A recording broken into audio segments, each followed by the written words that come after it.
I'm Marty Moore, owner and driver of the Hemi Express Wheel Standard. Welcome to my hot rod garage.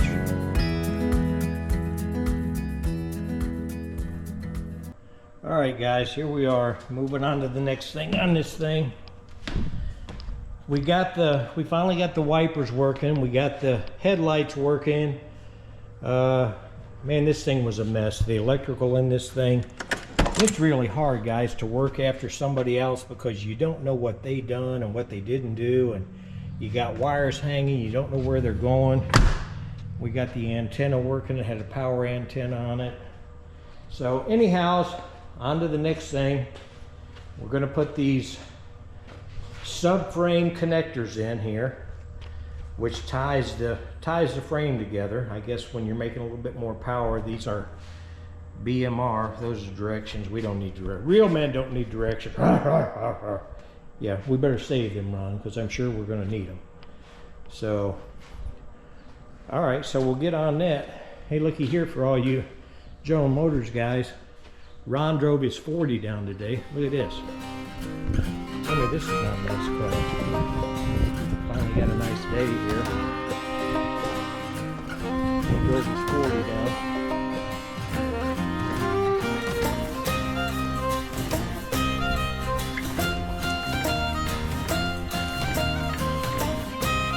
Pretty good looking ride.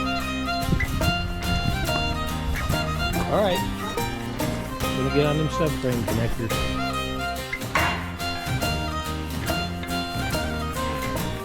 All right, guys, Ron's gonna show us these subframe connectors. They go on back here. This bolt comes out. We got to drill some other holes, and then they tie see where the frame ends right here. They go in right there. Slide up like that.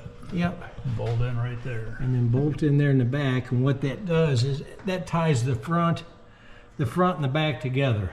So JR's making a little bit of horsepower with this motor. This is a 355. It's a blueprint motor. Boy, they've done a good job putting the exhaust on this. And but he's even talking about an LS swap down the road, so he'll definitely need the extra support. All right, we'll see how this goes.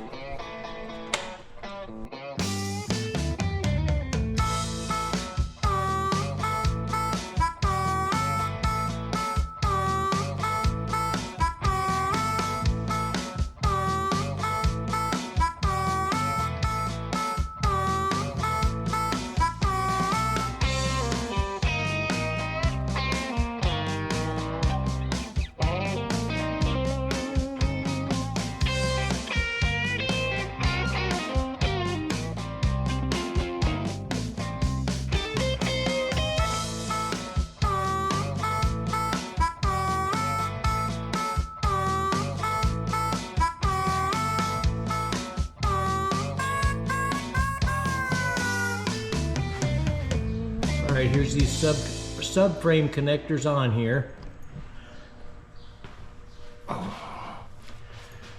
You can see how they go.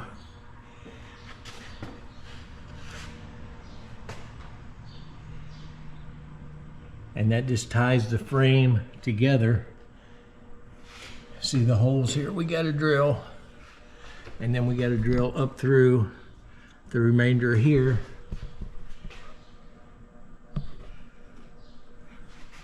And then that'll be done.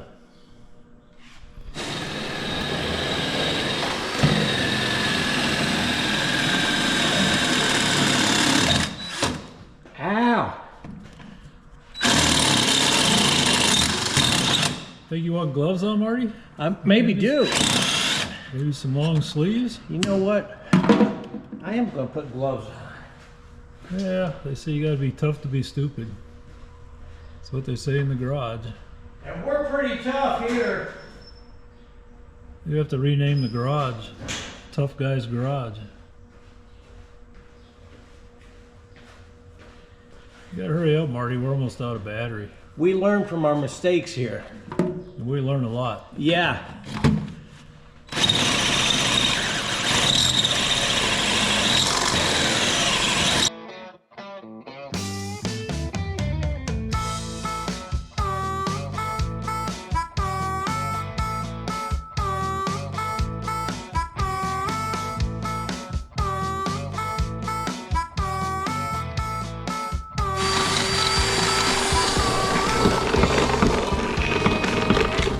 move?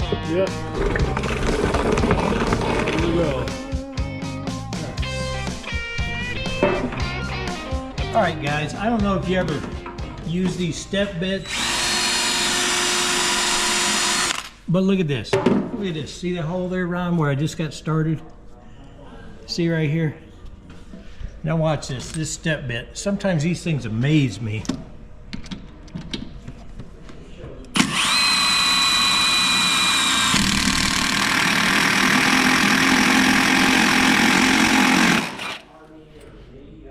Isn't that amazing?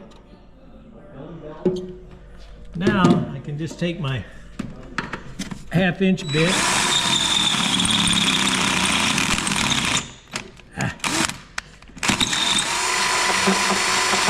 And finish her off. Hey, did I tell you yesterday I called O'Reilly's and I ordered a case of tranny fluid? They sent over a case of Bud Light. All right, guys, here these things are on there. Actually, they're pretty impressive. They are BMR fabrication, but they went on there real nice. I mean, no problems for subframe connectors.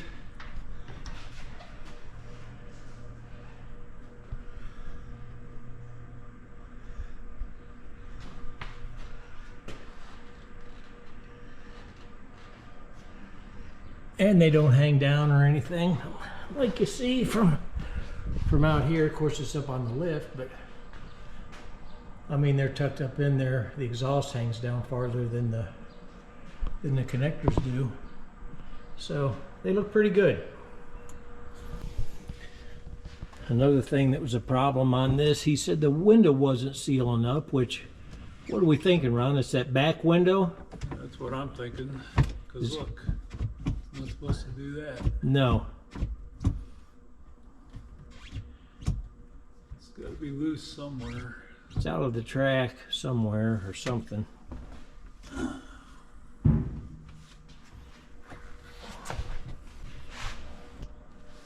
Yeah, it definitely shouldn't be doing that, should it? Oh, it's got to be an adjustment in there, but there's so much Dynamax, I don't know if we'll be able to figure it out. See that? Yep. To me, it looks like it's got to go up some more and stay like that.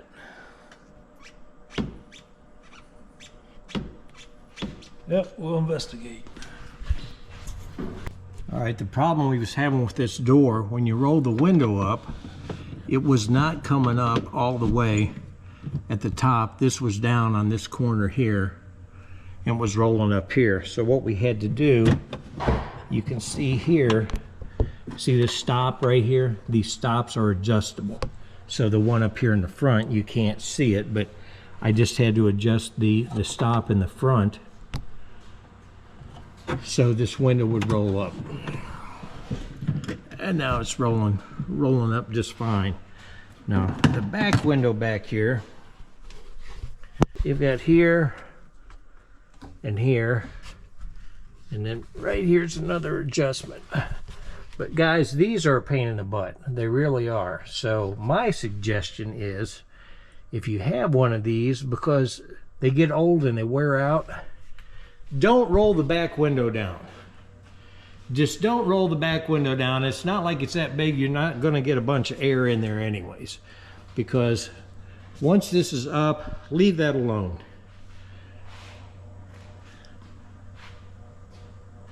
Is that a good recommendation? Probably not so much. And then Ron, what I done here on this, I pulled these things were really gommed up. So the one on the other side, I took and I sanded all the crap off these.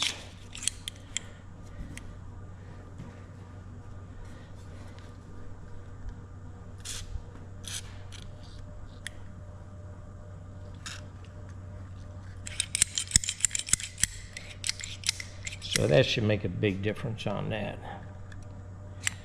Guys, this stuff's just old and it just needs a little TLC is what it needs. Yeah, the one on the other side is really bad. All right, we'll put this side back together. Look at that, guys. Got that back on there. Now, see how, look, see my gap here now? And then along the top. So we got that window adjusted properly. Just a lot of little things, guys, on JR 67 Camaro here. Here's an issue. We took this apart, and this is pretty common on these old cars. See, that broke off right there. So he was going to order a new one. Lots of times I've put them on there. Sometimes you can get lucky, JB weld them or something, but maybe somebody leave something in the comments if you've got a better way of doing that. But we'll get the new one and get it in there, then that'll be one more thing done. Hey Ron, look what came today. That's what we got.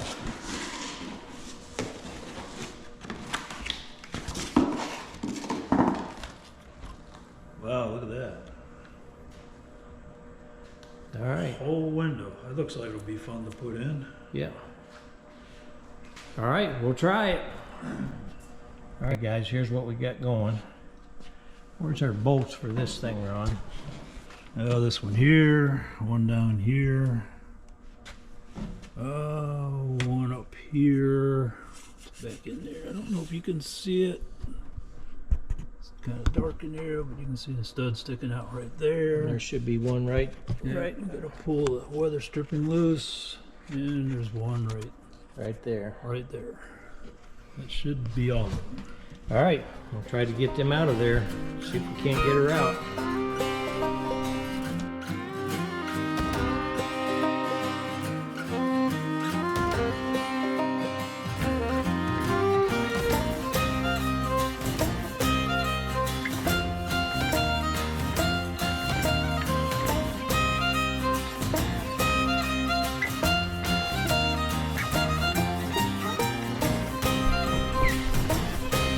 How she work now, Ron? Pretty good. Yes, we have a vent window now that works. By Oh golly. yeah, it's actually functional. By golly, it works fine. Look at that, the window goes up good. And probably the door will shut. And look, we got a pretty good gap around there. I think that'll work. You'll be happy. Gooder as new.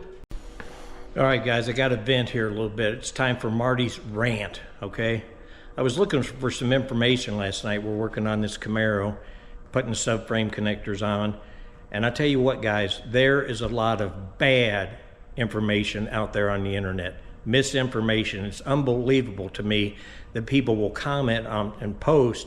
If you don't know what you're talking about, just pass. Just pass. There's no harm in that. So here, for me, here's my take on it. Look here at my toolbox. You know, I've got some good tools, and I've got some cheap tools. You know, you can get the good American-made stuff, or you can get the cheap China stuff.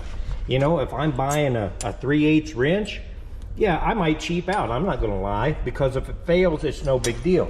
But you know what?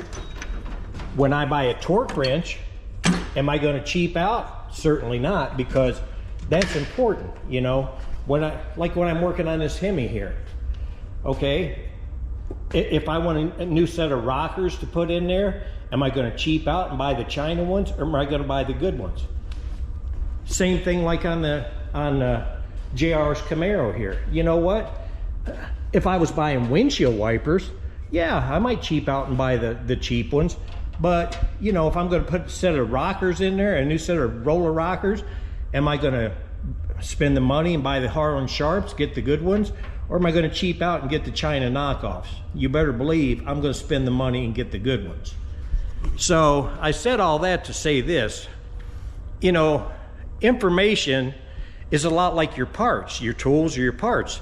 You got quality stuff and you got junk. So, you know, I had a good friend years ago. Well, he's still my good friend, Don Laser. He used to run Superstock. Everybody back in the day called him Digital Don. And he had a saying. He said, "You are who you hang with." And man, there's a lot of truth with that. You hang out with losers, guess what? You're going to be a loser. You hang out with quality people, it helps you. So I guess what I'm saying, that bad information that's out there, we've all had a buddy or a guy or somebody that we knew, you know who I'm talking about. Hey, I'm building a motor, you know about, oh yeah, I got a buddy, yeah, he built a 440 Hemi and put it in a 69 Nova, it's running 8 seconds, dude. It's like, okay, well, you can get your information from that guy if you want. I'm not going to.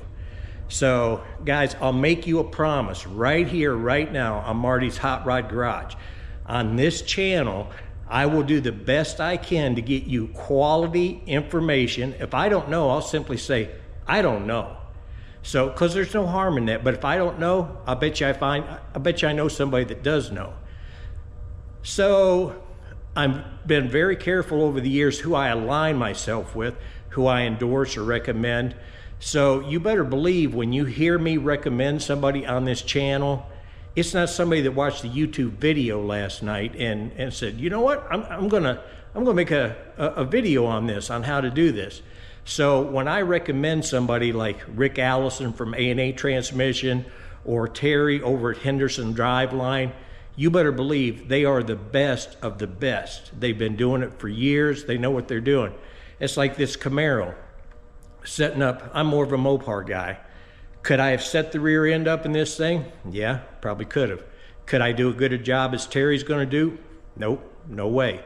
So it's one less thing to worry about when you're building a hot rod, or whether it's your car or somebody you're working on somebody else's. One less thing to worry about. You know, when you go to the track and race, you know, you normally have a crew or a group of guys that you run with. I had a guy years ago. I don't know if you guys can see this. You know what this is? A lot of you do.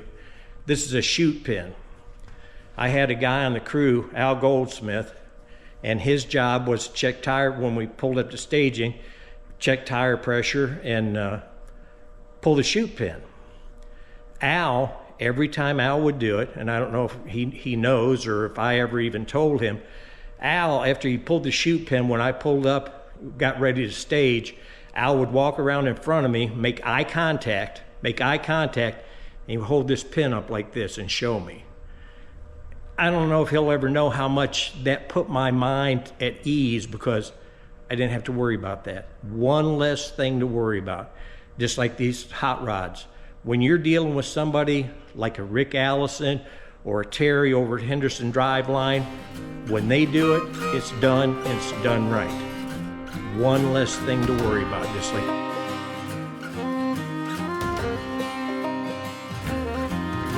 All right, guys, that about does it for this episode. We got some subframe connectors in, got the glass in, got the wing glass, got the doors adjusted, a few other odds and ends. We want to pick the rear end up, so we're getting ready to put that in. That'll be in part 3, so thanks for watching.